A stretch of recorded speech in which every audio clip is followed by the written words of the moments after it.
ফরজ কাজ, সেই ফরজের মধ্যে একটি ফরজ কাজ হচ্ছে হজ। হজ সম্বন্ধে আলোচনা। হাজ্জা ইয়াহুজ্জু, হজ মানে ইরাদা করা, ইচ্ছা প্রকাশ করা। এই যে হজ এমন একটি ইবাদত, এমন একটি ইবাদত যে ইবাদতের মধ্যে আপনার শারীরিক দিক দিয়েও এবং আপনার মালেরও কাজে লাগে।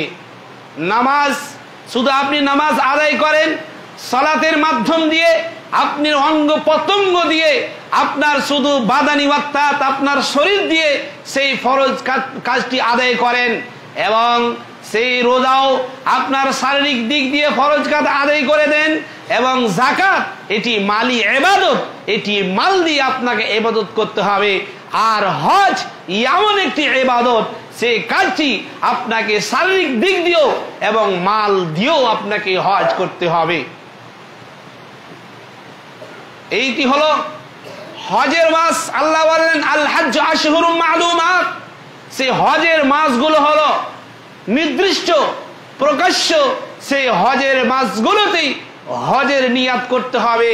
কোন মানুষ যদি হজের নিয়াত করে নেয় শাওয়াল, যিলকাদা, জিলহিজ্জা ছাড়া অন্য মাসে হজের নিয়াত করে, তাহলে তার হজ হবে না।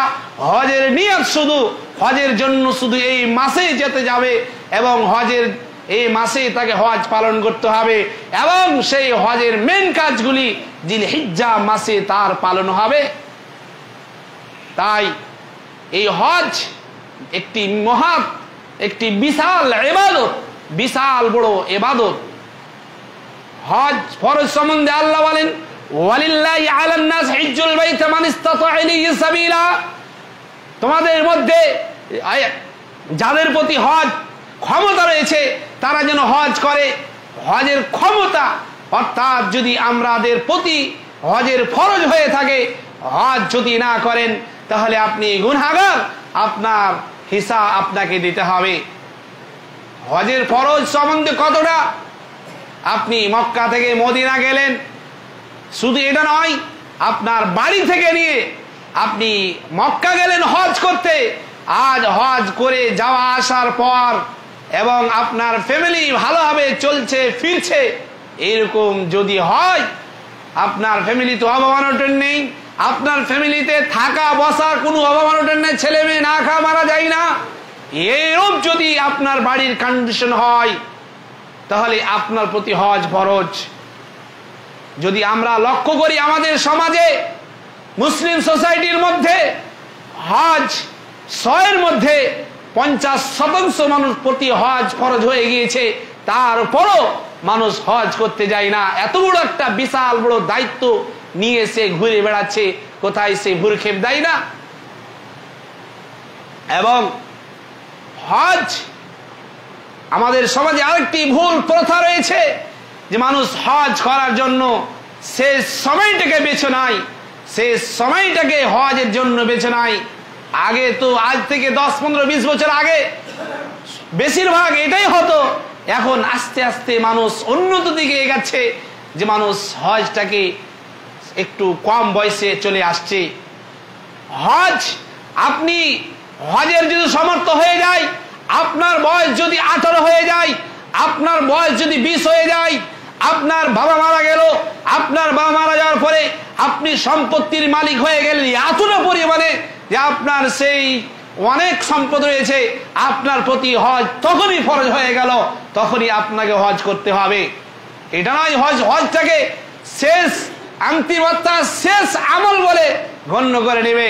কিছু কিছু মানুষ এমন আছে ব্যবসা বিদেশের ক্ষেত্রে সারা পৃথিবী সফর করে, কিন্তু তার চেয়ে এত হতভাগা কে আছে যে সে টাকা দিয়ে সে হজ করার ক্ষমতা তাকে হলো না। সে দুনিয়াতে হতভাগা, এর চেয়ে আর কেউ হতে পারে না।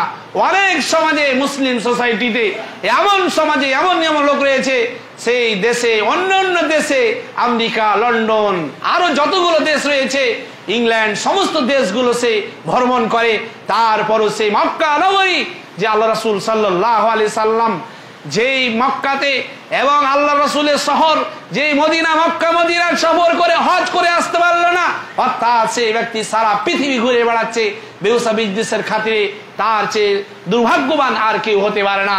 তাই যে ব্যক্তির হজের ক্ষমতা রয়েছে তাকে অবশ্যই অবশ্যই হজের জন্য প্রস্তুতি নিতে হবে। তাকে শেষ আমল বলে তার শেষ মনে করা যাবে না। কে জানে আপনি কখন মরবেন না মরবেন। আপনি আজ আছেন, আপনার বয়স 50 হয়ে গেল, আপনার বয়স 40 হয়ে গেল, আপনার বয়স 60 হয়ে গেল, আপনি কি ভাবতে পারেন যে আপনি 70 বছর বাঁচবেন, আমি শেষ মুহূর্তে আমি হজ করে নেব? এটা কখনো ভাবিয়েন না। কারণ হজ যদি ফরজ হয়ে থাকে তাহলে আপনাকে হজ করে যেতে হবে, তাহলে আপনার কাছে এটা আল্লাহর হিসাব আপনাকে দিতে হবে। যেরূপ নমাজ প্রত্যেকের প্রতি ফরজ, গরিব ধনী রোজাও প্রত্যেকের প্রতি ফরজ। জাকাত যে ব্যক্তির মধ্যে জাকাতের ক্ষমতা থাকবে, অর্থাৎ ফসলের যদি 8 কুইন্টাল হয় তাহলে আপনাকে, অর্থাৎ 20 মণ যদি আপনার ফসল হয় তাহলে 1 মণ বের করে দিতে হবে। সেই রকম জাকাতের পরিমাণে যে আসবে সেই ব্যক্তি, অর্থাৎ প্রত্যেক মুসাল্লি, প্রত্যেক রোজাদার ব্যক্তিকে তার প্রতি জাকাত ফরজ হবে না। জাকাত ফরজ হবে যার প্রতি জাকাতের নেশাব হবে, জাকাতের সেই পরিমাণে পৌঁছে যাবে, তাকে জাকাত আদায় করতে হবে। জাকাতের আরেকটি ধাপ উপরে, সেটি হচ্ছে হজ। হজ সবার প্রতি ফরজ নয়। জাকাত সবারই ফরজ হতে পারে, কিন্তু হজ সবার প্রতি ফরজ হবে না। এর মধ্যে দেখা যাবে সমাজে কোন এলাকায় যদি বড় লোক এলাকা হয় 70% লোকের প্রতি হজ ফরজ, কোন অঞ্চলের ভিত্তিতে 50% লোকের প্রতি হজ ফরজ। তারপরে অনেক লোক এমন রয়েছে, ছেলে মেয়ের দুনিয়াতে রং তামাশা করতে গিয়ে, অর্থাৎ সে দুনিয়ায় লোভ লালসা পড়তে গিয়ে মহা বড় ইবাদত, এটি হচ্ছে হজের মাস। এই হজের মাসকে সামনে রেখে আপনাকে হজের নিয়ত করে, আপনাকে হজের মাস যখন থেকে চালু হলো, শাওয়াল, রমজানের মাস পরে শাওয়াল, জিলকাদা, জিলহিজ্জা, এই 3টি হজের নিয়ত করে আপনাকে উদ্দেশ্য নিয়ে বেরিয়ে যেতে হবে। এটি হচ্ছে আপনার প্রতি ফরজ কাজ। এই যে হজের মাসগুলো যাচ্ছে, যারা আল্লাহ আমাদের তৌফিক দেয়নি, নিশ্চয় ইনশাআল্লাহ আমরা যাদের প্রতি হজের ক্ষমতা রয়েছে তারা আগামীতে প্রস্তুত নেন। ইনশাআল্লাহ আমরা আগামীতে আল্লাহ বাঁচিয়ে রাখলে আমরা নিশ্চয় হজের জন্য ইরাদা দিব। হজের যে এই যে হজের মাস, হজের যে কিছু কিছু আমাদের পায়গাম, হজের মাস থেকে আমরা কি শিক্ষা পেই, আমাদের সেই শিক্ষাগুলো দেখতে হবে। হজ এমনি এমনি আল্লাহ রেখে দেননি। এই হজ হচ্ছে ইব্রাহিম আলাইহিস সালামের সুন্নাত। ইব্রাহিম আলাইহিস সালামের সুন্নাত। এই হজের মাসটিতে যখন আমরা হজ করতে যাই, যারা হাজিগণ হজ করতে যাই, সে হজের মাসে শিরিক বিদআতের থেকে ক্ষমা চাওয়া হয়। এবং যেই দোয়াটি বলা হাজিগণ, লাব্বাইক আল্লাহুম্মা লাব্বাইক লাব্বাইক লা শারিকা লাক লাব্বাইক ইন্নাল হামদা ওয়ান নি'মাতা ওয়াল মুলকা লা শারিকা লাক লাব্বাইক। হাজিগণ যখন ইহরামের কাপড় পরে নাই, এই দোয়াটি পড়ে, লাব্বাইক আল্লাহ আমি তোমার দরবারে হাজির, আল্লাহ আমি তোমার দরবারে হাজির, আল্লাহ আমি তোমার দরবারে হাজির, আমি তোমার ছাড়া অন্য কাউকে অংশীদার মনে করি না, তুমি প্রশংসার যোগ্য এবং তুমি সমস্ত নিয়ামতের তুমি দান করনেওয়ালা, এবং ওয়াল মুলকা সারা রাজত্ব তোমার হাতে, লা শারিকা লাক লাব্বাইক আল্লাহ তোমার সঙ্গে আর কারো অংশীদার নেই।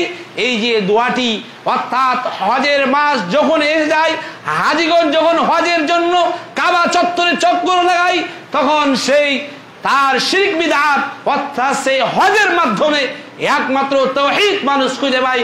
অর্থাৎ হজ আসতে গেলে শিরক বিদআত মুক্ত হয়ে যায়, এবং শিরক বিদআত থেকে হজের একমাত্র শিক্ষা হলো তাওহীদকে অন্বেষণ করা, তাওহীদকে গ্রহণ করা, তাওহীদকে অন্তরে গেঁথে নেওয়া। কারণ সেই সাফার মাঠে হোক না কেন, সেই মারওয়ার মাঠে হোক না কেন, সাফা প্রান্তরে যে দোয়াটি শেখা হয় সেখানে তাওহীদের শিক্ষা দেওয়া হয়, এবং মারওয়ার প্রান্তেও সেখানে তাওহীদের শিক্ষা দেওয়া হয়।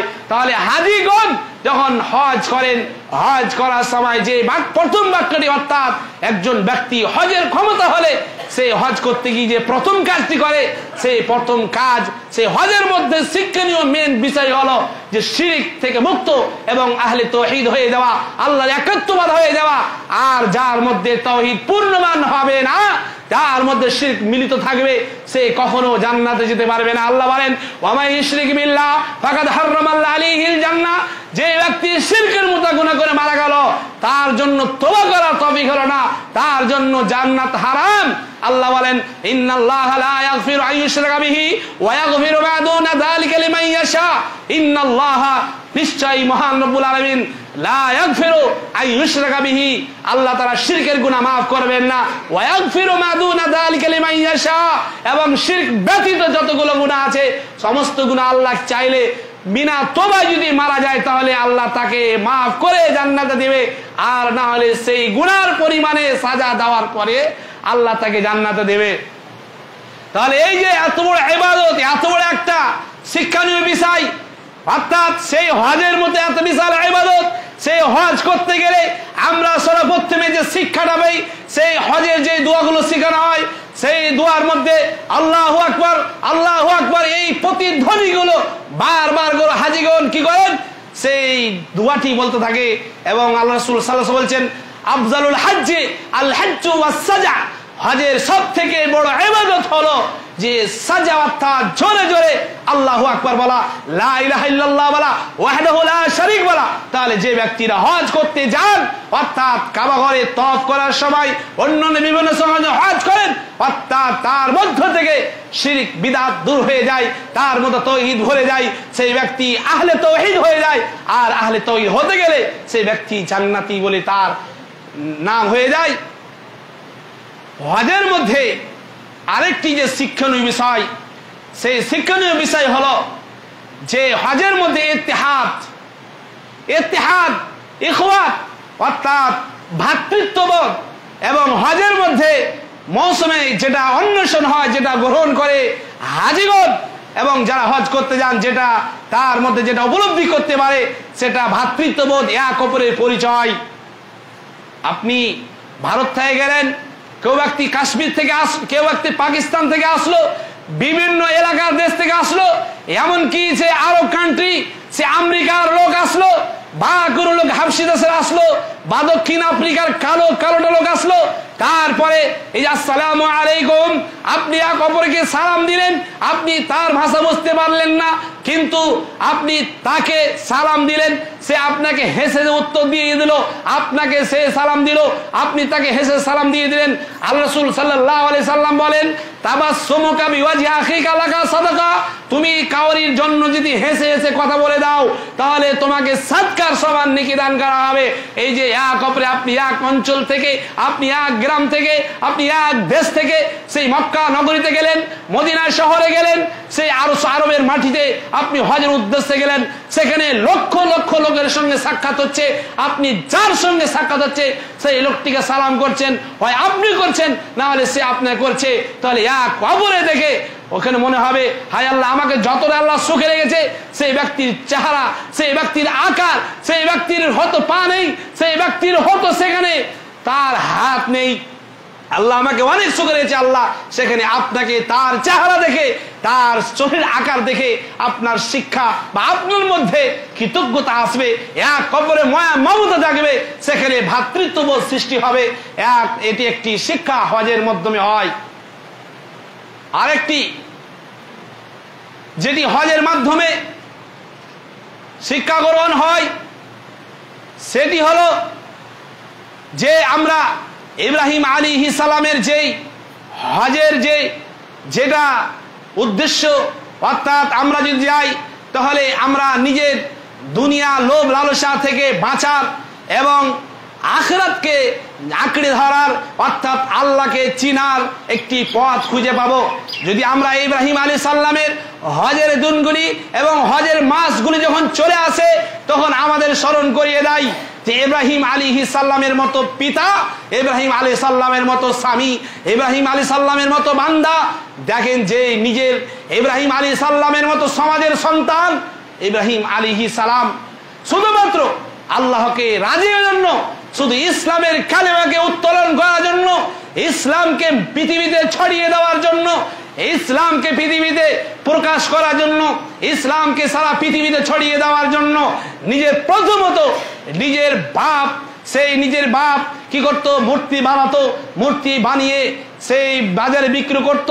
ইব্রাহিম আলাইহিস সালাম দেখলেন যে আমার বাবা কি লা তাসমা ওয়ালা তাতাকাল্লাম, সে শুনতে পায় না, সে বলতে পারে না, আবার এটা কেমন খোদা ইব্রাহিম আলাইহিস সালাম ছোট্ট থেকেই যখন তার হুঁশ জ্ঞান হলো, ইব্রাহিম আলাইহিস সালাম 10-15 বছর ধরে তাকে দেখে ঘৃণা মনে করলো এবং ইব্রাহিম আলাইহিস সালাম নানা বাহানা করে সেই মেলাতে গেল না। দেখেন ইব্রাহিম আলাইহিস সালাম সমাজ থেকে, অর্থাৎ ইসলামের জন্য সমাজ থেকে কি করলেন, নিজের বাবা, নিজের ভাই, নিজের পরিবার থেকে ছিটকে গিয়ে মিথ্যা বাহানা দিয়ে বলে আলা সাকিব, আমি অসুস্থ। আসলে অসুস্থ ছিলেন না, আসলে সেই শিরক, সেই মেলা, সেই যে এই যে দেবী দেবতার নামে সেখানে অনেক ধরনের কীর্তিকলাপ করা হবে, সেই অন্যায় অশ্লীল শিরক বিদআত থেকে বাঁচার জন্য ইব্রাহিম আলাইহিস সালাম সেখানে যোগদান দিলেন না, সেখানে হাজির হলেন না। তারপরে বড় হলেন, লম্বা ঘটনা রয়েছে তার এই ঘটনাতে, শর্ট করে বলে যাচ্ছি। ইব্রাহিম সাল্লাম বড় হলেন, বড় হওয়ার পরে বিবাহ হলো, বিবাহের পরে সন্তান হলো, সন্তান হওয়ার পরে ইব্রাহিম আলাইহিস সালাম তার স্ত্রী হাজেরা এবং তার সন্তান ইব্রাহিম ইসমাইলকে কি করলেন, কাবা ঘরের আশেপাশে রেখে চলে আসলেন। তখনও কাবা ঘর হয়নি।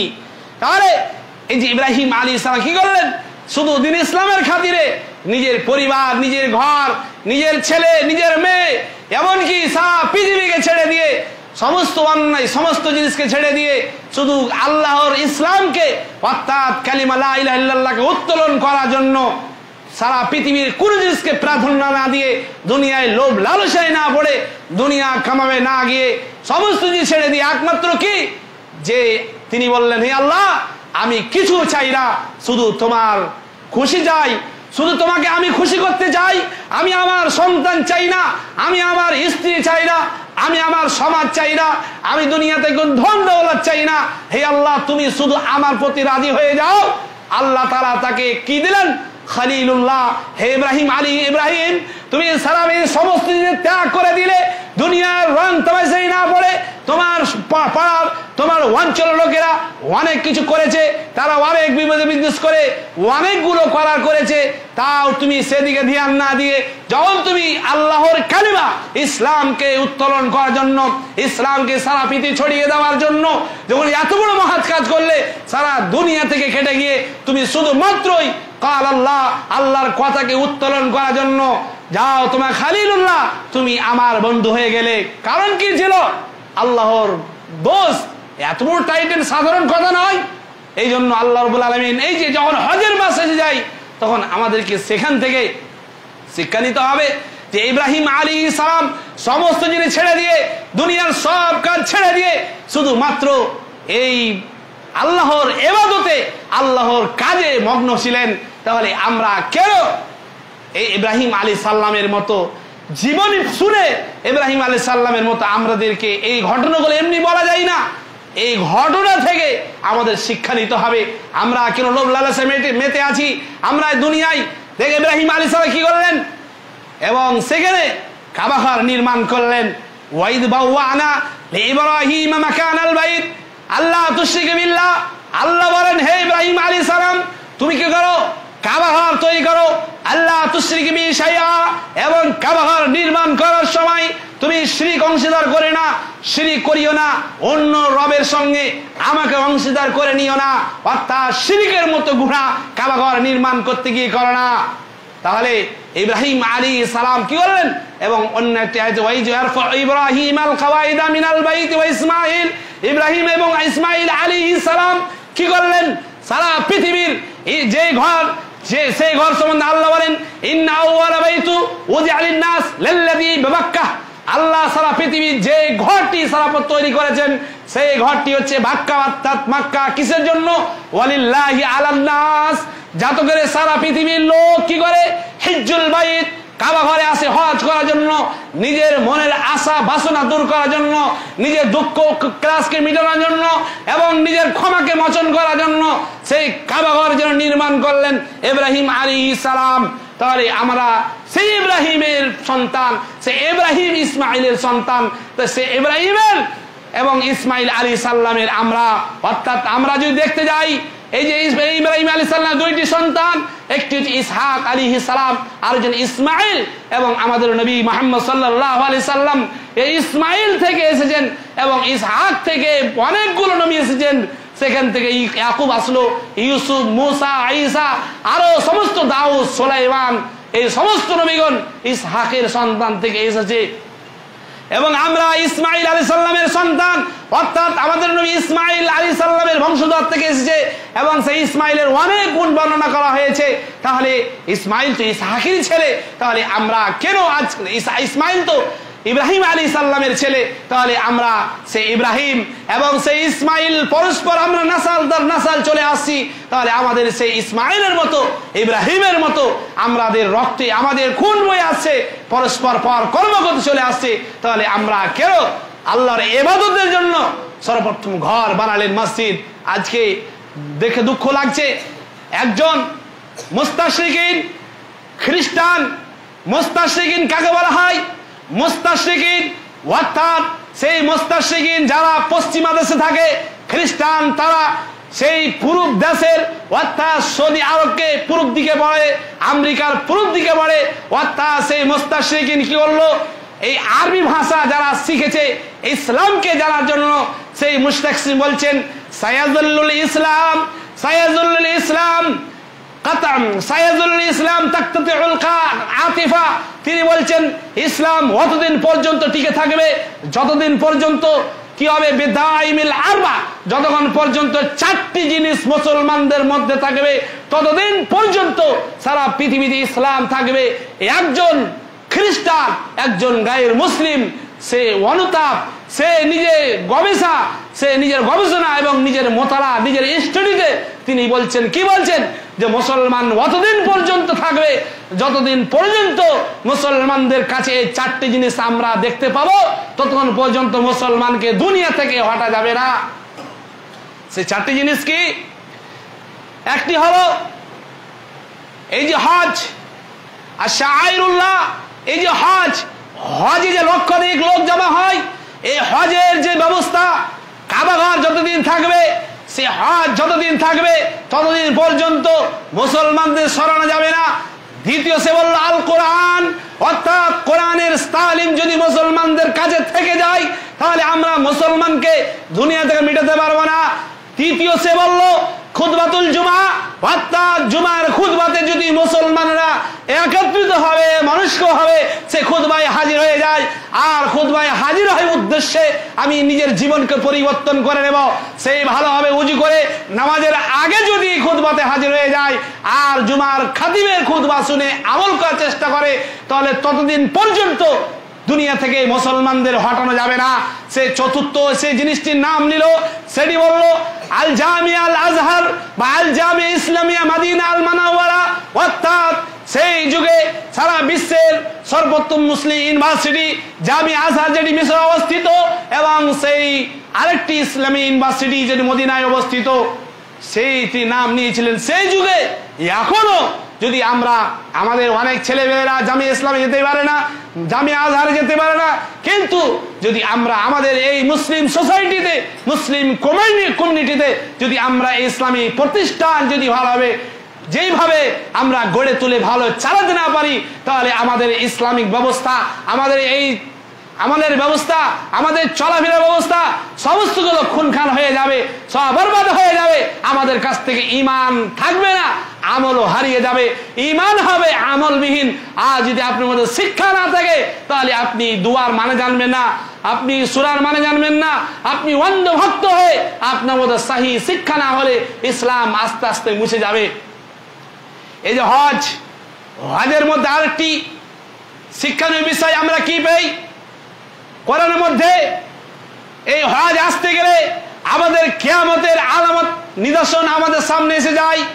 পৃথিবীতে আর এমন কোন জায়গা পাবেন না যেখানে এত লোক একই সঙ্গে একত্রিত হয়ে যায়।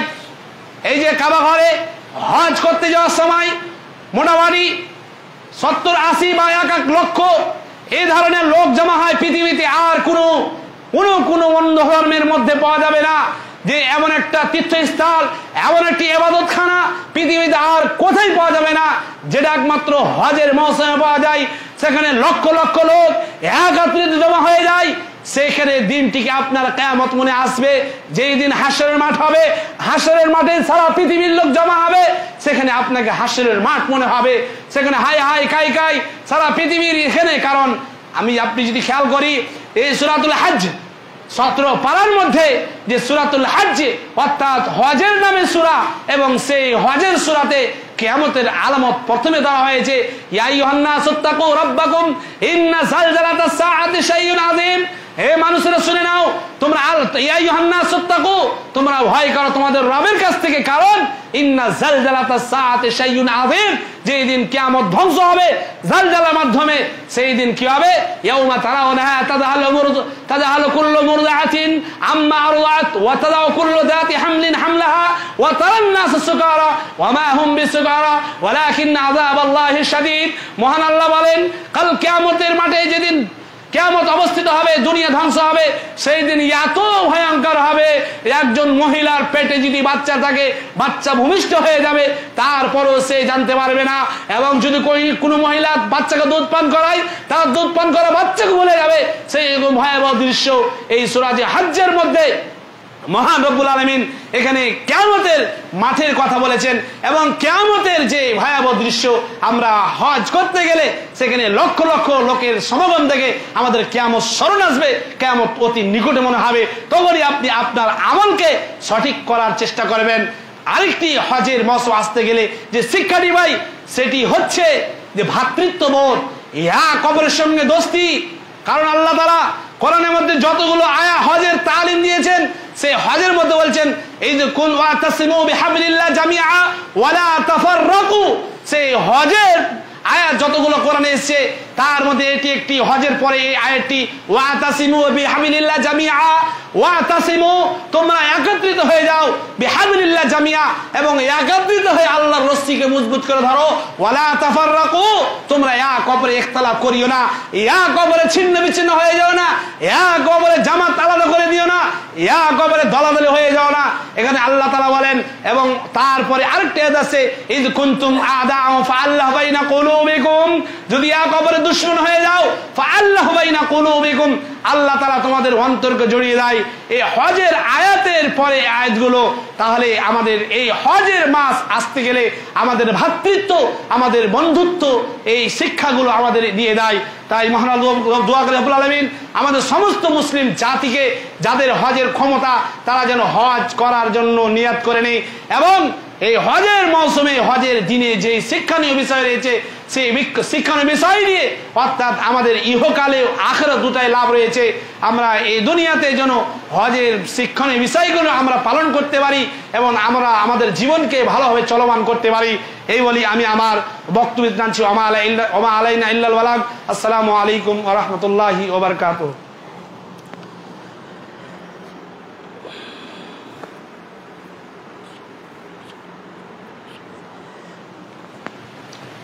ইন্নাল হামদুলিল্লাহ ওয়াহদাহু ওয়াসসালাতু ওয়াসসালামু আলা মান লা নাবিয়্যা বা'দা, আম্মা বা'দ। ফাউযু বিল্লাহি মিনাশ শাইতানির রাজিম। বিসমিল্লাহির রাহমানির রাহিম। ইয়া আইয়ুহাল